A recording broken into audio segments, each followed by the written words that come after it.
sabato. It's Sunday. What am I saying? È domenica. Oggi è domenica. Sono a Noto. I am in Noto in Sicily. It's been a long day. I've traveled here from Taormina, and I thought I would jump on and share this beautiful view with you and share a part 2 to the lesson that I shared with you the other day on how you can unlock your Italian vocabulary. In the meantime, this is the famous Duomo here. It's a little bit hidden by the trees that are behind me. So this is Cattedrale di San Nicolò. And then over here we have the municipio, the municipality in Palazzo Ducezio. Noto is absolutely stunning. It was all rebuilt from scratch after there was a terrible, actually I shouldn't say rebuilt, because the original city of Noto was completely destroyed during an earthquake, a terremoto, and they decided to not rebuild the city where it was, but they decided to move it closer to the coastline. So this is a completely new rebuild of Noto in a completely different location. But the colors of the buildings change throughout the day according to the light. It's absolutely beautiful. I was busy taking photos and doing like a sunset time lapse, which I can't wait to share with you on my YouTube channel, which is why it's really dark. So I'm jumping on now with this view because I still think it's quite beautiful. It's got like a bit of an orange, slightly pinkish hue that I can see doesn't quite translate as well on video.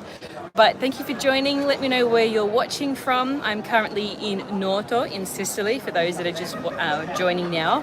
And I thought I would share the part 2 that I mentioned. So the other day we were looking at how you can use shortcuts to access new Italian vocabulary. We were focusing on nouns. So today I thought we would shift a little bit and focus on adjectives. So as a recap, nouns are anything you can place the in front of. The dog, the cat, the piazza, the Duomo. But adjectives are anything that you can put is in front of. So you're describing something, is big, is small, is beautiful, is dark. So with that in mind, we can say that adjectives in English that end in ICAL become ICO in Italian. So ICAL, so equal in English becomes eco in Italian. So here are some example words. Typical becomes tipico. Classical becomes classico. Now, if you can think of any others, please do share them in the comments. So typical, tipico, classical, classico, classico. Political, politico. Can't even say it in English. Geographical becomes geografico. So it doesn't change too much. Geografico. So we have tipico, classico, politico, geografico. So that ICAL in English becomes ICO in Italian. So if you can think of any other examples, then please do share it in the comments. Let's move on to the next one. So adjectives in English ending in OUS become OSO in Italian. So for those joining, I'm just going to show you a little bit of my view before I share with you some examples. Here we go. The back camera is much better than my front camera.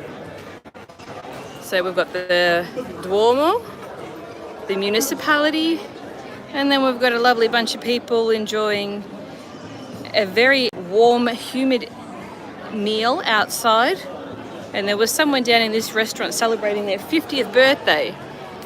So here I am, sharing a little Italian lesson with you upstairs. Okay, so back to the lesson. Adjectives in English ending in OUS become OSO in Italian. So some examples include generous becomes generoso. Generous becomes generoso. Another one is curious becomes curioso. Curious becomes curioso. Can you think of any others that you can add to this list? Nervous becomes nervoso. Nervous becomes nervoso. O-U-S becomes O-S-O. And then finally we have ambitious. Ambitious becomes ambizioso. Ambizioso. So that's the second rule that we've got. I'm going to share 5 with you. So here is rule number 13. Adjectives in English ending in A-B-L-E. So able or able, I-B-L-E. So A-B-L-E or I-B-L-E. In Italian, they follow a very similar structure. They become abile or ibile, A-B-I-L-E or I-B-I-L-E. So you're basically adding in an extra I. So let me give you some examples to illustrate this a little bit better. Possible becomes possibile. Possible becomes possibile. Visible becomes visibile. Visible becomes visibile.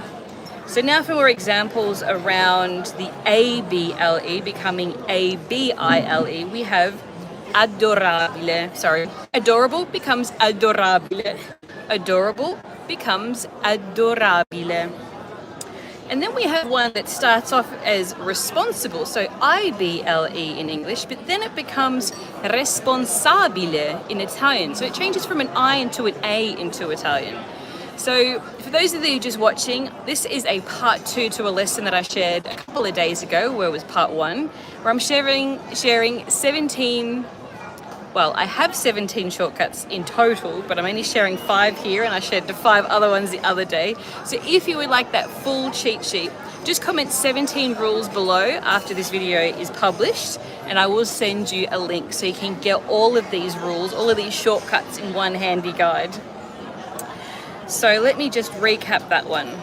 We have adjectives in English ending in A-B-L-E or I-B-L-E become abile or ibile. Possible, possibile. Adorable, adorabile. Okay, so we've got 3 examples of adjectives. Now we can also apply like a similar rule for when we're doing verbs. So verbs in Italian and in English is anything you can place to in front of. So to go, to eat, to travel, to learn. So that's what a verb is. So with that in mind, I'll share with you 2 rules that you can use to instantly transform words that you know in English that are verbs into Italian verbs. So we have English verbs ending in C-A-T-E become C-A-R-E in Italian. So for example, educate. Educate becomes educare. Educate becomes educare. So that Kate becomes care. Another example is indicate becomes indicare. Indicate becomes indicare. Complicate becomes complicare. Complicate becomes complicare. And then we have to imply, or to implicate, I should say. Implicate becomes implicare. Implicare. So this is a really handy one to use. I really like this one. Okay, last rule. Now again, if you want to get all 17 rules, just comment, well, all 17 shortcuts that I've put into a handy spreadsheet, just comment 17 rules below and I'll send you the link after this video is posted live. All right, the last rule is, I don't want to forget any of these, so I've written them all down. Where are we? Okay, verbs, we're sticking with verbs. Verbs in English that end in ish, I-S-H, become ire, I-R-E in Italian. English verbs ending in ish, I-S-H, become ire, I-R-E in Italian. For example, finish becomes finire, finire. Abolish, abolish becomes abolire, abolire. Establish, now this one changes slightly because it doesn't have the E at the beginning. That E falls away in English.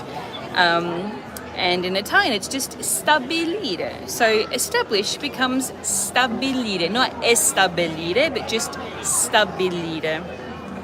And then embellish becomes abbellire. So instead of it being an E, it becomes an A in Italian. So embellish becomes abbellire. And it also becomes a B instead of an M. That's a slightly trickier one because the spelling changes from embellish to abbellire. So the MB becomes two B's in Italian. Embellish, abbellire. So there we have it. That's all 5 rules that I'm sharing with you today in my part 2 of shortcuts that you can use to instantly unlock your Italian vocabulary from English into Italian, just with these little hacks that focus on changing the endings of these words. If you want the full guide, again, make sure that you comment 17 rules below and I will send you the link. And if you enjoy these little short lessons that I'm doing here on YouTube Live, the vertical live now that I have this new format, then please do let me know as well. But until next time, buona domenica, and I'll see you very soon. Ciao for now. Bye.